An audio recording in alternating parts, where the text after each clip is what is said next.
lives of our student athletes. Please join me in welcoming the new head football coach at the University of Cincinnati, Scott Satterfield.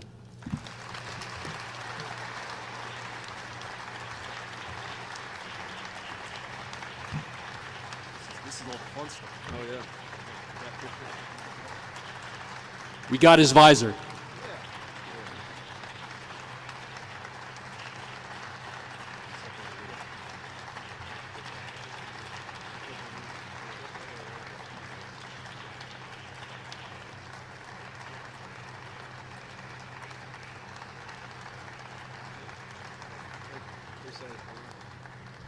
All right, take the visor off.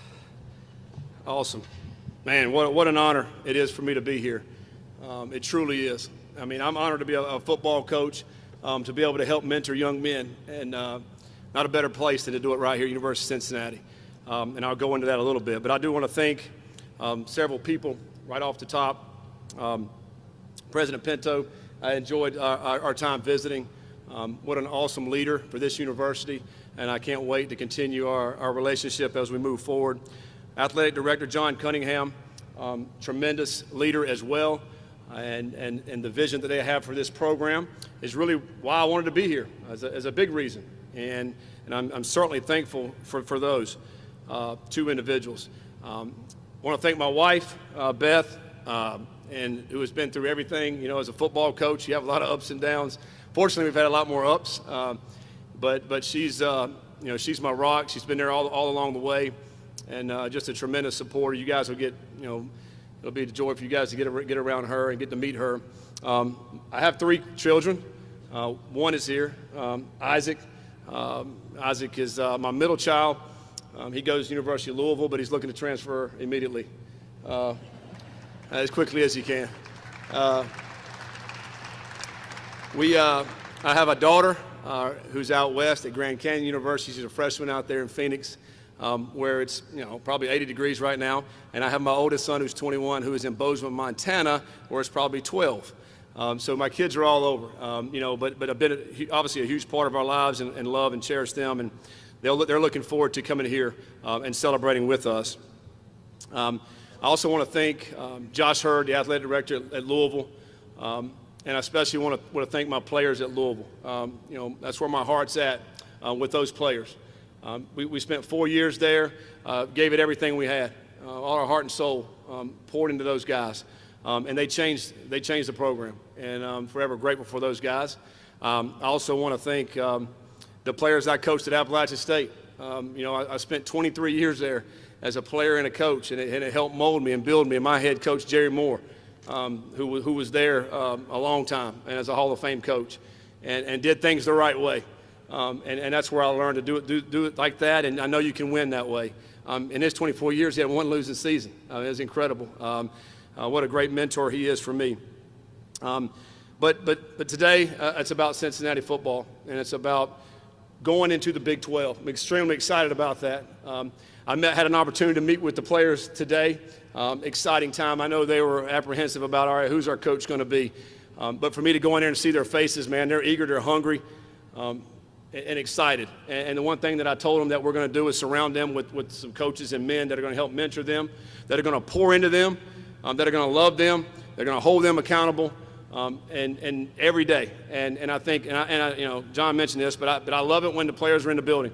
Like I've already had players come to the office, and we're working right now. They're already coming by saying hello, and I want them there. That relationship that you have, that's what you have to have in this sport for sure. It's a strong relationship with your players to know that you care about them, and they're going to give everything they have for you.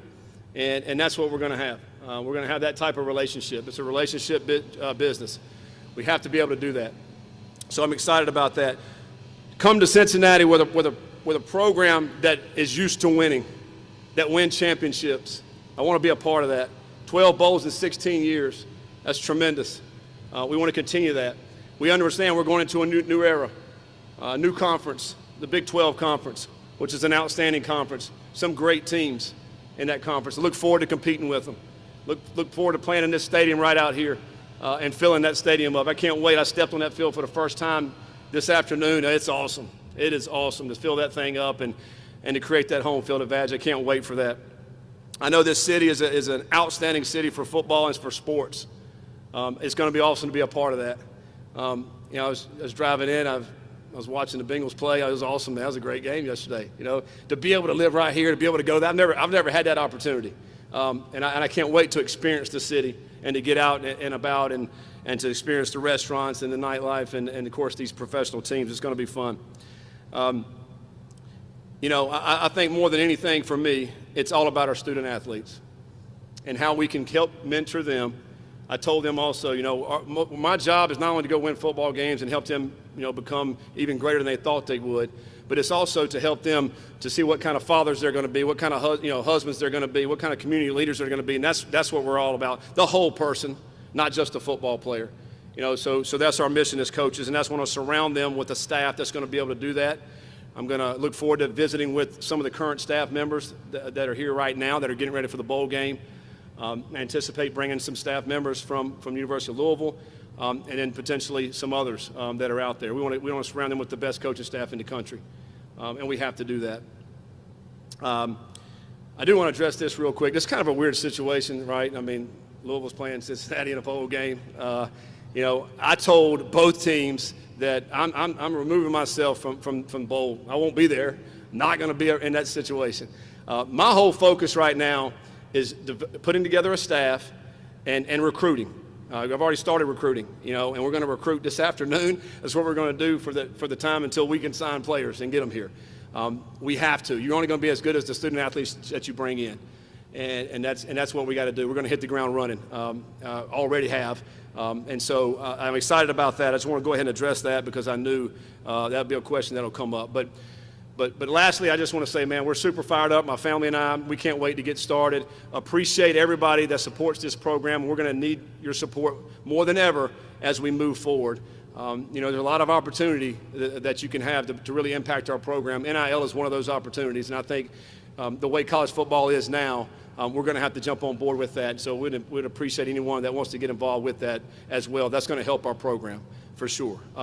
So with that, I guess maybe we can open it up. Please raise your hand for questions.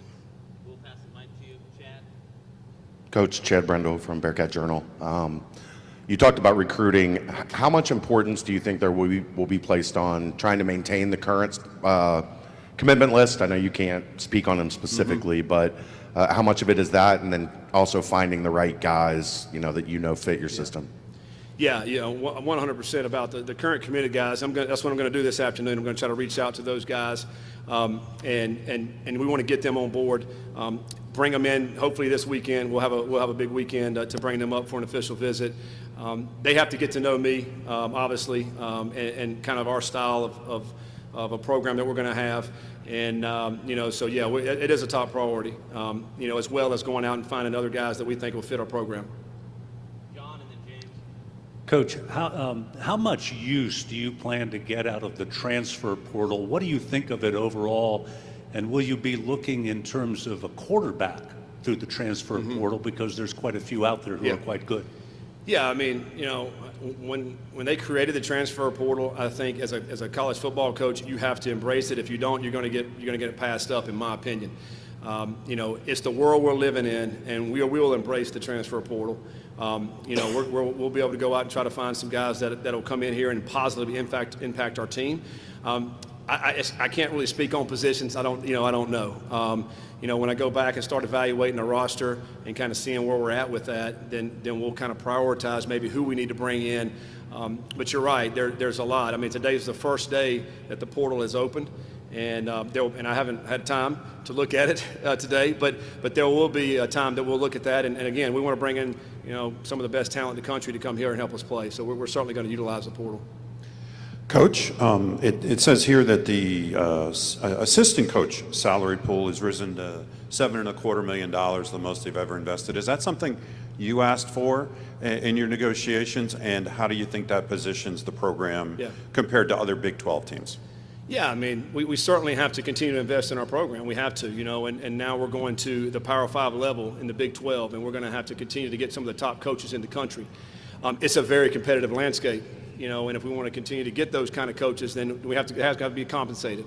And, so that I have not looked at on par with anybody else in the Big 12, but it certainly is getting closer to that. And to be very competitive in that, you have to have a competitive salary, right? And so, that's going to help us to bring in some top talented coaches that'll be able to pour into these guys. So we have to be able to do that. Is that something that you would ask for in negotiations? Yes, it is. We have to continue, but quite frankly, I didn't have to ask for it. As I said before, the administration here wants to be good in football, and they know you have to invest in it. And for me, that's one of the big reasons I wanted to be here with that leadership that we have at the helm. Hey, oh, sorry about that. You're replacing the winningest head coach in Cincinnati Bearcats history. That's a tall task. What's the plan going into it to try and fill Luke Fickell's shoes? I've done that before. Coach Moore was the winningest head coach in Appalachian State history, and it's a challenge, right? I mean, everybody expects you to come in and just kind of pick up where they left off. But I'm not Luke Fickell. I'm going to be Scott Satterfield, and I'm going to do the things that I think that we need to do to be successful. It was the same way when I followed, Jerry Moore. I have a ton of respect for Luke. What he did here was tremendous, unbelievable job, and so it is difficult, and then, we're not playing in the same conference, right? I mean, it's going to be a different conference. The competition is going up, and so that presents new challenges as well. But like I said, we're going to take it day by day and do the best job we can to get the best players, the best coaches that'll be able to compete in the Big 12, and that's what we're gunning for. And I don't look at it that way. I look at it as we're going to do the best job we can do. Just a quick follow-up on that. You mentioned the changing conference. How much do you think expectations record-wise need to be tempered in moving into the Big 12?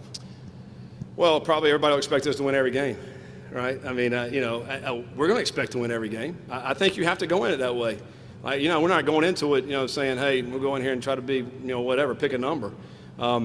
We're attacking every single game to go win it. And, in order to do that and give yourself a chance, then this offseason, you have to be tremendous in the offseason. You have to get great players. We have to have a great winter program. We have to be awesome in spring practice and have a great summer in order for us to be able to compete in the Big 12 when we start next season. So it starts now.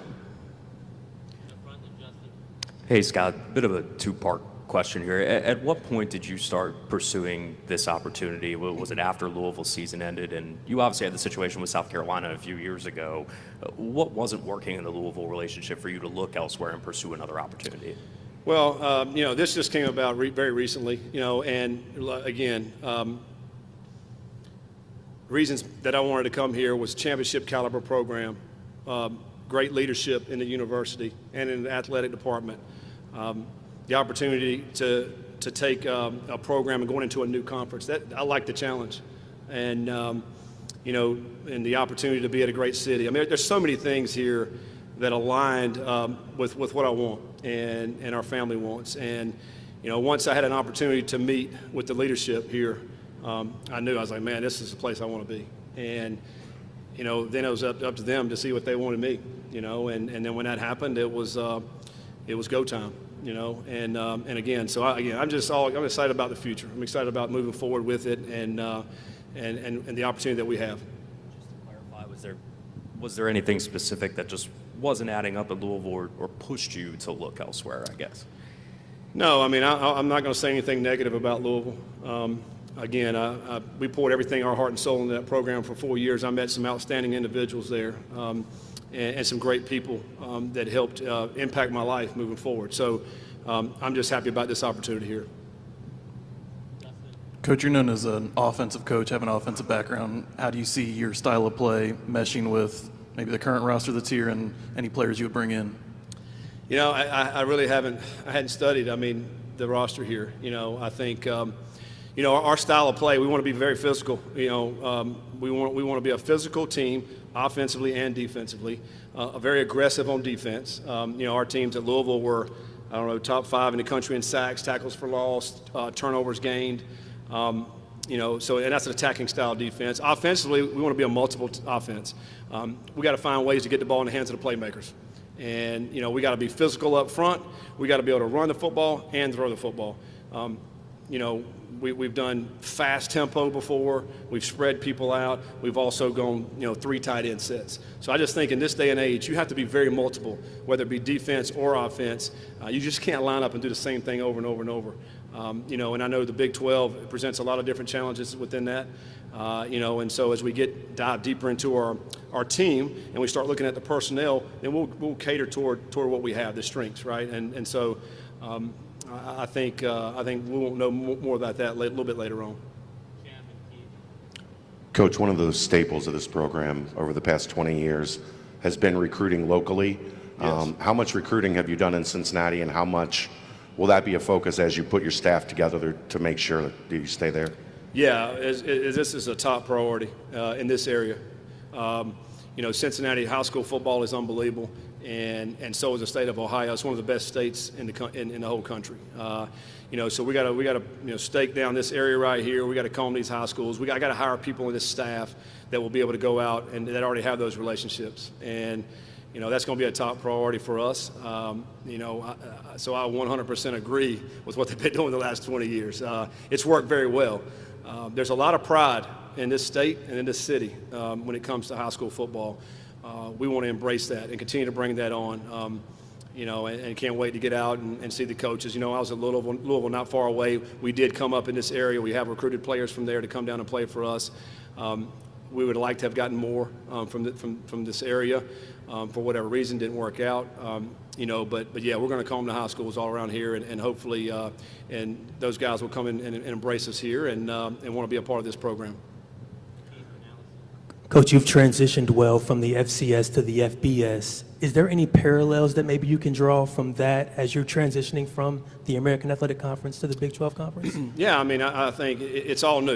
We're going to be playing a bunch of new teams that we haven't really faced, and we got to do a great job of getting it into the film and really studying these teams. Because you got to get a feel and a flavor for the style of play that happens in the Big 12. And a lot of talented teams, and and the way you go about that, it still comes down to your fundamentals, playing smart football, and then also the kind of players that you have playing for you. So I don't care what league that is, it still comes down to that. So we got to do everything we can here to put the best product on the field, at the same time studying the blueprint of successful teams in the Big 12. Let's go back and look and let's see what they've done. I think certainly that we're going to do that this whole offseason and really study that hard to figure out how we're going to be able to be competitive in this league. You had briefly mentioned in your statement the upcoming Fenway Bowl against the University of Louisville. Can you further define what your role will be in that bowl and the preparation for the game? Yeah, I'm staying away from that. I'm recruiting. I'm building out my staff. That is my total focus. I'm not doing anything with the bowl. I'm not doing any game planning. I'm not doing any of that kind of stuff. All I'm doing is getting our staff and trying to build it out and recruit. That bowl actually is kind of negative with recruiting, in regards to recruiting. It's in 2 weeks. We're less than 2 weeks now, and it's really, whenever that bowl was announced, I'm thinking, man, this is going to hurt us in recruiting. We can't go out. So I'm going to focus that, and some of the guys that we're going to come up here to help me over the next few weeks do that. The signing date is December 21st. It's going to be here very, very soon. And just a brief follow-up to that, will Coach Combs lead the Bearcats through that bowl game? He will, yes. Coach Combs has done a great job so far. In the time, since Coach Fickle left, and time we got here. I just saw it. I can see how that staff has done an outstanding job. So Coach Combs will lead the team. He will lead everything, for the next week and a half as they go to the Fenway Bowl. And then when we get back, look forward to meeting with the coaches and the staff, and figuring out what we need to do as we move forward to January. Coach, building off the recruiting, I was speaking to some high school coaches this morning, both locally and around the state, and not a lot of them know much about you. What's your message to those coaches that you're going to be recruiting from, and just the Ohio prospects, talent, those guys? Yeah, and like I said earlier, we're going to come see them. We're going to come. We want to keep the talent of this state right here, and there's no reason why a talented football player here should go anywhere else. They should be staying right here and come playing for us. and we'll make that known. We'll get out and about with the high school coaches in the area. We'll have open doors here where they can come over here and visit with us. We got to have that, hand in hand with those high school coaches in this area. So, that's going to be a top priority. And if there's a high school player here that can play, we want them to come play for us. JT, then Jason Williams. With the transfer portal opening today, what's been the message to the current players? I know it's been a fast 24 hours, but what's been the message to the current players on the roster? Yeah, I mean, I met with the players today, and again, I don't really know the dynamic of the roster yet. I hadn't had time to do that, but we want these guys to stay here, and help us continue what they've been doing. Once I dive into the roster, like I said, I met with a few players already. There'll be others that will come up. Each one's situation is going to be a little bit different, and so I look forward to, if there is a situation with a player that's maybe thinking about it, hey, come see me. We're going to talk it out and figure out what the best plan of action will be. But certainly we want these guys to stay here and help us continue what they've been doing. Coach John Cunningham talked about NIL being very important in this hire. Can you talk about how you've used that, how you've succeeded with it, and how you see it moving forward? Yeah. Well, I think, when COVID happened, there's also a couple of things that happened within the rules. We allowed the one-time transfer, and we allowed, the NIL. The NIL in itself, I think, is a good thing. I think, across the country, we've had student athletes that are well known in their universities, also throughout the country, and they couldn't compensate on their name at all. So I do think it's a very positive thing. And so I think, we're certainly going to embrace that. If we have top-tier athletes that will garner the opportunities to make a little bit of money, then we should do that. As the teams I've seen throughout the landscape that have embraced NIL, they were able to get some of these top-tier talented players. And if we want to continue to get the top-tier talented players there, we're going to have to be able to embrace that and invest in that. And I think that's certainly something that we will do as we move forward. The one-time transfer piece is a whole nother subject. I mean, that piece is the most challenging thing for coaches. Every coach that I talked to this year at midfield pregame, we're all having the same challenges, because we're obviously recruiting our own rosters now of players to stay. You're recruiting high school players, you're recruiting the portal. So there's a lot of dynamics going on there in a short period of time, between right now, and the start of the next semester. So that makes it extremely challenging. Do you see a day, and not necessarily Cincinnati, but just college football in general with NIL? Is it concern you that you'll have divided locker rooms, that some kids are going to be paid a lot of money and some kids aren't going to be paid at all? Is that a concern for you? And I'm sure it's already crossed your mind how to handle it. Yeah, no, it's certainly a concern. I mean, you guys have seen some of the numbers that are out there across the country. There'll be some quarterbacks out there making more than their quarterback coach, which is insane to me. But that's the world we're living in right now. And it is, because us as coaches, we're team builders. And particularly in our sport. And you have 115 guys in the locker room. There's 11 guys that are going to play, but we have to make it a team. We have to play for each other, play for your brothers beside you. So that's what our focus is. I think there's a time and place when the players will talk about their opportunities. Once we get in the locker room, it's ball. We're going to ball. We're playing for each other. And I think from my experience, our players at Louisville that had NIL opportunities, they would even tell their teammates, guys, it's ball time now.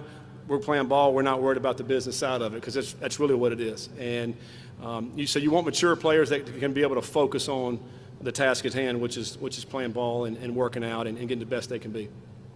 Coach, how much did the brand new athletic facility going in this upcoming year and the next 2 years, how much did that play a factor in you jumping from Power 5 school to Power 5 school? Yeah. Well, I think it's awesome that what we're getting ready to partake in. I think as you think about recruiting and you think about bringing student athletes on campus, and seeing what you have to offer, they're going to a lot of other universities that have a lot of things that are really nice, and because they know, like for example, the indoor that we're getting, the new football complex that, that's where they're going to be spending most of their time. And they want it to be state of the art. They want it to be extremely nice. And we're competing with schools now in this new conference that have a lot of those things. So it's extremely important. It also speaks to the vision. It also speaks to where we want to go and where we want to be, which is very exciting for me. So it certainly played a big part in that. And so, again, yeah, I'm excited to put a shovel in the ground and get that thing going so we can start using it. I know you haven't really had time, you've mentioned multiple times, to really comb through the roster, but there are guys on this team with college football playoff experience, Pro Football Focus having them ranked as the top 10 in the country at their position. You might not have ever met them prior to today. What's your pitch to keep them here? Yeah. Well, yeah, I mean, again, we certainly want them to stay. We want them to be a part of what we're building here. Whenever I get an opportunity to meet with them one-on-one, we certainly will be able to help that. The pitch is, and what I told them earlier, is I'm going to surround them with some great mentors, some great guys that are going to pour into them, not only as a football player, but as a man. And I think, their parents will want their kids to come play for us. I think we hadn't had any issue about guys leaving our program. Matter of fact, the Louisville guys, they all wanted to stay, but when a guy's been there 3 years and maybe he hadn't played as much, I think for us, advice for some of those guys is say, listen, we can help you go somewhere if you want to go play somewhere, if you really want to play, and I think, so in that regard, I think the portal's been good. But if a guy is a starter and is a great player, then all we want to do is make him better and continue to elevate him. And those are things we can do. And so we get opportunity, to meet one-on-one. That's certainly some things that we'll talk about with those players. We have time for a couple more. Yeah, Scott, do you feel like you had the full backing or investment from the Cardinal fan base at Louisville and the athletic department, especially with NIL developing and a really strong recruiting class that you had gotten at U of L, ranked top 20 nationally? Yeah, I mean, I think, certainly, we had some opportunities there to be successful, and to help in recruiting. I think, without the backing, you're not going to be able to put together a class like we were putting together there this past recruiting cycle, really the last year and a half. And, and I think, hopefully we're going to continue that here and be able to recruit at a high level here. And I think, so that's really more my focus, is to focus on the Cincinnati Bearcats, making them one of the best teams in the country, and to continue to build this program up.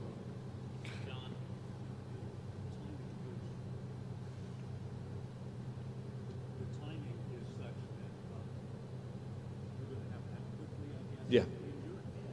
What is the time frame that you have to bring in staff and coaches? I'm also interested in hearing from you about, this is a changing landscape. Big 12, we don't know how things are going to end up. Oklahoma, Texas will be leaving in a year or so. The playoff will be expanding. What do you foresee for the Big 12? Because just a few months from now. Yeah. Yeah, I mean, it's certainly a challenging time right now, and the landscape is certainly changing a lot as well. I think we just have to continue to focus on what we can control, and that is doing the very best we can with our staff and bringing them in. You ask about when, as soon as possible. We have to hit the ground running right now. We can't wait. You wait a day, then that's a day gone. That's a day somebody else is talking to these recruits. So we're going to get some guys in here ASAP. And hit the ground running. The landscape in the Big 12, I don't even know who we're playing next year, right? I mean, there's a lot of teams. You're not going to play all of them, so we don't even really know what the schedule's going to look like, who we're playing. But whatever's presented in front of us, then we're going to get a plan to attack that. I don't sit here and I don't worry about things I can't control. I'm going to worry about what I can control. That's putting together an outstanding staff, pouring into our student athletes, and getting to work. That's all I can control. Speaking of time frames, as much as you can shed light on, Coach, how quickly did this deal all come together, and kind of maybe walk us day by day this weekend of how it all came to be? Well, I mean, it came together quickly, and it happened very fast. I think this time of year is always crazy, for football coaches, and the timing's never good. It's not good for, you guys just went through it with Coach Fickell. It's not good for the team that you're leaving. It's a lot of apprehension of the team you're going. And it's this time of year, bowls are happening. We're trying to recruit. It's so many things that are going on. And, that part I don't like. It'd be awesome if we said, listen, everybody finish your season, everybody finish your bowls, and then, all right, now we can start, any kind of coaching carousel that's out there. It doesn't work that way. Last season, there was coaches that were fired, 3 games into the season, which I think is ridiculous. That's just my opinion. I do think that, you should be finishing your season, and then let's see what happens after that, But, again, we're in this coaching landscape that we're in that is ever-changing. And where we're going, who knows? But I do know this, again, we have to do the very best job we can and put the best product on the field to go compete in the Big 12 so that we can be a part of those 12 teams that are going to be in that playoff. And that's our goal. That's our mission. And let's go get it done. You keep mentioning putting together a good staff. How much of that is the off-field personnel, the recruiting staff that you did a good job of putting together at Louisville? Yeah, that's huge. That's huge. You have to have the support staff nowadays. As you think about the portal that we're living in now, this world, we have to build out our recruiting staff. You have to, and that's the one thing that we did at Louisville. When I got there was one person. Right now there's 7. We have to continue to invest in that and to pour into that. You're only as good as the players you're going to have on your roster. And so I thought we did a great job with that there, and we'll continue to do that here. That's what we're in the process of doing, building out that recruiting department, bringing in some guys and gals that will really help us bring the top talent here. We got time for one more question. Good? Thank you, Coach. Yeah.